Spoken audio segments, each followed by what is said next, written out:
नमस्कार दोस्तों, मैं विकास आप सभी को अपने YouTube चैनल पे स्वागत करते हैं। दोस्तों, करेंट अफेयर सीरीज़ का ये अगला पार्ट है, तो हम लोग चलते हैं करेंट अफेयर सीरीज के अगले पार्ट की ओर, करेंट अफेयर्स की ओर। तो देखिए दोस्तों, आज का ये पहला करेंट है कि हिंदी बाल साहित्य अकादमी का पुरस्कार जो है क्षमा शर्मा को मिला है।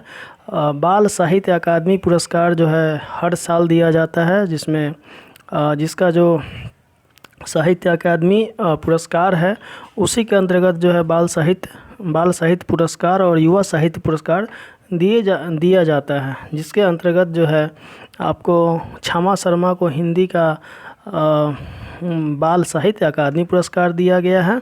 और उसके बाद जो है हिंदी में ही आपको जो साहित्य अकादमी युवा पुरस्कार है वो भागवंत अनमोल को दिया गया है। भागवंत अनमोल को प्रमेय के लिए, इसका जो लेखन है, जो बुक है उसके लिए प्रमेय के लिए दिया गया है।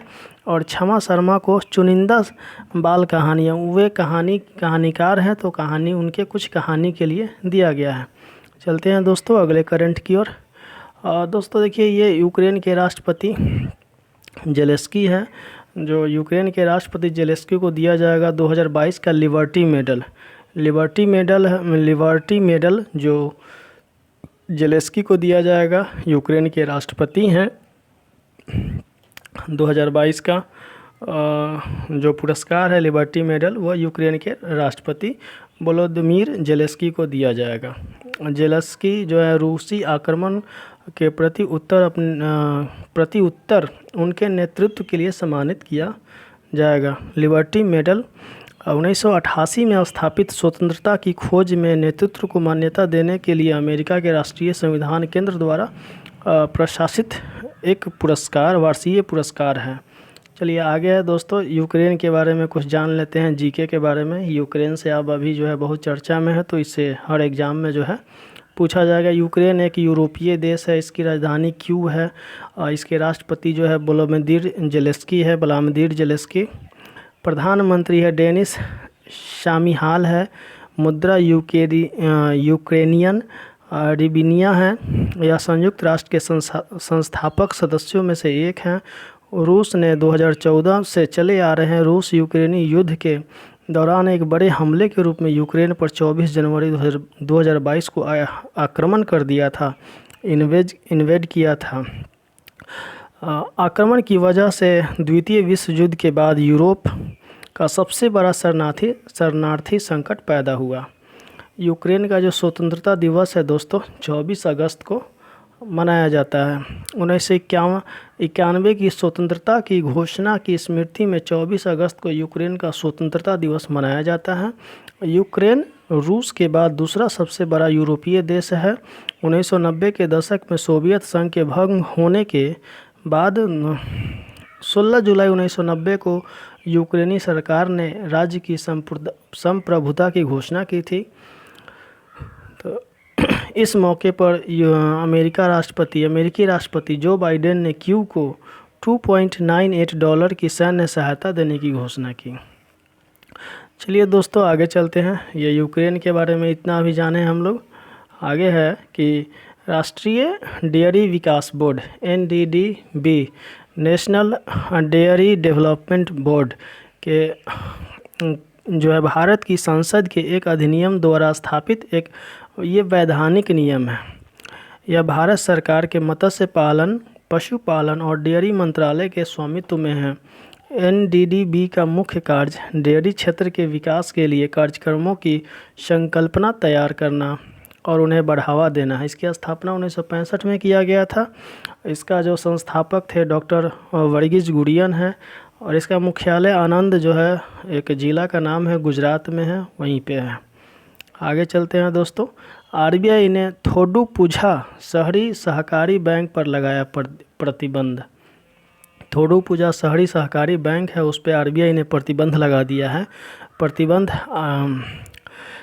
कि देखिए, इसमें जो है थोडुपुझा शहरी सहकारी बैंक की बिगड़ती वित्तीय स्थिति के कारण यह 6 महीने की अवधि के लिए कुछ प्रतिबंध लगाया गया है। इस पे प्रतिबंध लगाया गया है RBI के द्वारा। आगे चलते हैं। सरकार ने के अध्यक्ष के रूप में 6 महीने के लिए बढ़ाया मिनेश शाह का कार्यकाल। एनडीडीबी के जो अध्यक्ष है उनको 6 महीना के लिए कार्यकाल जो है बढ़ा दिया गया है। आगे है, देखिए प्रधानमंत्री मोदी ने किया मोहाली में होमी भाभा कैंसर अस्पताल का उद्घाटन। ये जो प्रधानमंत्री मोदी हैं, मोहाली में एक होमी भाभा कैंसर अस्पताल का उद्घाटन किया गया है, जिनके द्वारा 24 अगस्त को प्रधानमंत्री मोदी ने पंजाब के मोहाली ज़िले के मुल्लापुर में होमी भाभा कैंसर अस्पताल और अनुसंधान केंद्र का उद्घाटन किया। इसे टाटा मेमोरियल सेंटर द्वारा 660 करोड़ से अधिक लागत में बनाया गया। यह चुंबकीय अनुनाद इमेजिंग MRI जिसको बोलते हैं और डिजिटल रेडियोग्राफी जैसी अत्याधुनिक सुविधाओं से सुसज्जित है। अस्पताल पंजाब के कैंसर देखभाल और उपचार के हब के रूप में कार्य करेगा। तो दोस्तों प्रधानमंत्री मोदी ने इसका भाभा कैंसर अस्पताल का उद्घाटन किया है। आगे है दोस्तों, रॉयल एनफील्ड ने यूनेस्को के साथ साझेदारी किया। यूनेस्को के बारे में कल बात किए थे हम लोग। इसका मुख्यालय जो है पेरिस फ्रांस में है। उसके बाद में जो है, चलिए आगे चलते हैं। RBI ने अमेरिकन एक्सप्रेस पर लगाया प्रतिबंध, व्यापारिक प्रतिबंध हटाए। देखिए RBI जो है अमेरिकन एक्सप्रेस पर लगाए गए व्यापारिक जो प्रतिबंध है वहाँ से उसको हटा लिए हैं। चलिए आगे चलते हैं। थाईलैंड कोर्ट ने प्रधानमंत्री प्रयुक्त चान ओ चा को कार्यालय से निलंबित किया। थाईलैंड कोर्ट ने किया प्रधानमंत्री प्रयुक्त चान ओ चा को कार्यालय से निलंबित, यानी कि थाईलैंड के संवैधानिक कोर्ट 24 अगस्त 2022 को प्रधानमंत्री प्रयुक्त चान ओ चा को पद से निलंबित कर दिया है। देखिए वहाँ के कोर्ट, संवैधानिक जो कोर्ट है, प्रधानमंत्री को निलंबित कर दिया है। यह प्रधानमंत्री प्रयुक्त चान ओ चा के अधिकतम कार्यकाल अवधि समाप्त पर थाई विपक्ष की याचिका को अदालत द्वारा स्वीकार किए जाने के बाद आया। 9 में से 5 जजों ने प्रधानमंत्री के निलंबन के पक्ष में वोट किया था। प्रयुक्त एक सेवानिवृत्त रॉयल थाई सेना अधिकारी है, जिन्हें 2014 में थाई के प्रधानमंत्री के रूप में सत्ता पर काबिज किया था। चलिए आगे चलते हैं। अनुराग ठाकुर ने लॉन्च किया आज़ादी क्वेस्ट ऑनलाइन शैक्षिक मोबाइल गेम। अनुराग ठाकुर ने लॉन्च किया आज़ादी क्वेस्ट ऑनलाइन शैक्षिक मोबाइल गेम जो है, और ये देखिए सूचना और प्रसारण मंत्री है जो अनुराग ठाकुर जी हैं, उन्होंने लॉन्च किया है क्या, आज़ादी क्वेस्ट ऑनलाइन शैक्षिक मोबाइल गेम। इसका उद्देश्य जो है भारत के स्वतंत्रता संग्राम में प्रमुख पड़ावों को उजागर करना और डिजिटल शिक्षा के अनुभव को प्रोत्साहित करना है। आगे है दोस्तों, विश्व अंडर-19 कुश्ती चैम्पियनशिप 2022 में भारत ने जीते 16 पदक भारत जो है जीता है अंडर-19 कुश्ती चैम्पियनशिप में। अंडर-19 कुश्ती चैम्पियनशिप 2022 में कुल 16 पदक जीते, जिसमें 1 स्वर्ण है, 4 रजत है और 11 कांस्य हैं। चैम्पियनशिप के दौरान अंतिम पंजाल अंडर-20 विश्व कुश्ती चैम्पियनशिप में स्वर्ण पदक जीतने वाली पहली भारतीय महिला बनी। 9 स्वर्ण पदकों के साथ जापान पदक तालिका में शीर्ष पर रहा। और ये जो चैम्पियनशिप है बुल्गारिया में आयोजित है। कहाँ पे हो रहा है ये? बुल्गारिया में है। अमेरिकन एकेडमी ऑफ न्यूरोलॉजी के फेलो के रूप में चुने गए NV Sundara. American academy of neurology के फेलो के रूप में कौन चुने गए हैं? तो NV सुंदरा को चुना गया है। आगे है दोस्तों, IRDAI ने बीमाकर्ताओं को लचीलापन प्रदान करने हेतु एक कमीशन की सीमाओं को आसान बनाया है। IRDAI ने बीमाकर्ताओं को लचीलापन प्रदान करने हेतु कमीशन की सीमाओं को जो है आसान बनाया है। ठीक है दोस्तों, आगे चलते हैं। नए क्रेडिट कार्ड लॉन्च करने के लिए HDFC बैंक ने टाटा न्यू के साथ साझेदारी की है। नए क्रेडिट कार्ड लॉन्च करने के लिए HDFC बैंक ने टाटा न्यू के साथ क्या किया है, साझेदारी किया है। आगे दोस्तों VVS लक्ष्मण जो है very special, VVS Laxman stylish बल्लेबाज एशिया कप के लिए जो है अंतरिम कोच बने हैं। कोच जो है भारत का कोच बनाया गया है इनको एशिया कप के लिए। VVS लक्ष्मण को आगामी एशिया कप 2022 के लिए मुख्य अंतरिम कोच बनाया गया है। चलिए आगे चलते हैं। ड्रीम सेटगो ने किया सौरव गांगुली को अपने पहले ब्रांड एम्बेसडर के रूप में नियुक्त। यानी कि जो सौरव गांगुली हैं उनको ड्रीम सेटगो ने इनको पहले ब्रांड एम्बेसडर के रूप में बनाया है, अपना ब्रांड एम्बेसडर नियुक्त किया है।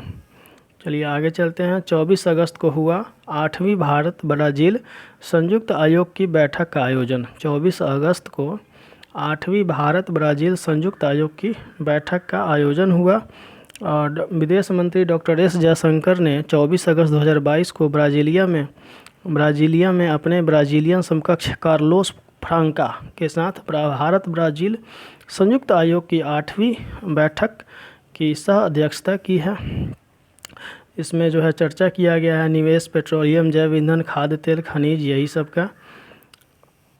आगे चलते हैं दोस्तों। दक्षिण कोरिया ने तोड़ा दुनिया में सबसे कम प्रजनन दर का अपना रिकॉर्ड। देखिए दक्षिण कोरिया ने एक बार फिर दुनिया में सबसे कम प्रजनन दर का अपना ही रिकॉर्ड तोड़ दिया है। 2021 के आंकड़ों के अनुसार कोरिया में महिलाओं के जीवन काल में प्रति महिला बच्चों की औसत संख्या 0.81 हो गई है, जो पहले 0.84 था। ठीक है, अब 2021 में नवजात शिशुओं की संख्या घटकर इतना ही रह गया है 2,60,600। ये पूरे जनसंख्या के 0.5% के बराबर है। आगे है लॉजिस्टिक पार्कों में तेज़ी से विकास के लिए त्रिपक्षीय समझौतों पर ज्ञापन। लॉजिस्टिक पार्कों में तेज़ी से विकास के लिए त्रिपक्षीय समझौता ज्ञापन पर हस्ताक्षर किया गया है। इसका जो उद्देश्य है रसद लागत को अंतर्राष्ट्रीय मानकों के अनुरूप करने के लिए कम से कम GDP के 10% या उससे कम करना है। ये भारतमाला परियोजना के तहत आधुनिक multi modal logistic park MMLP के तेज़ी से विकास के लिए इस पर हस्ताक्षर किए गए हैं। आगे चलते हैं दोस्तों। पूर्व उपराष्ट्रपति M वेंकैया नायडू ने किया न्यू इंडिया पुस्तक का विमोचन। जो हमारे देश के पूर्व उपराष्ट्रपति है वेंकैया नायडू जी ने न्यू इंडिया पुस्तक का विमोचन किए हैं। बहुत ही इम्पोर्टेंट क्वेश्चन है। अब देखिए कि न्यू इंडिया के लेखक कौन हैं। पूर्व राष्ट्रपति M वेंकैया नायडू ने 24 अगस्त 2022 को न्यू इंडिया सेलेक्टेड राइटिंग्स 2014 से 19 नामक पुस्तक का विमोचन किया। यह पूर्व केंद्रीय मंत्री और पद्म विभूषण प्राप्तकर्ता अरुण जेटली के चुनिंदा लेखों का संकलन है। 24 अगस्त 2022 को उनकी पुण्यतिथि मनाई जाती है। जेटली ने 2014 से 19 तक भारत सरकार के वित्त और कारपोरेट मामलों के मंत्री के रूप में कार्य किया था। उन्हीं का ये चुनिंदा लेख है। आगे चलते हैं दोस्तों। गूगल ने की भारत में 1 लाख डेवलपर्स 1 लाख डेवलपर्स के लिए एक कार्यक्रम की घोषणा। तो दोस्तों ये रहा आज का जो है सब करेंट है और बहुत ही इम्पोर्टेंट है। इसको आप पूरा देखिए और रेगुलर जो है इसमें जो है जुड़ जाइए। आपके लिए आगे कोई भी एग्ज़ाम हो उसके लिए बहुत ही बेनिफिशियल साबित होगा। धन्यवाद दोस्तों।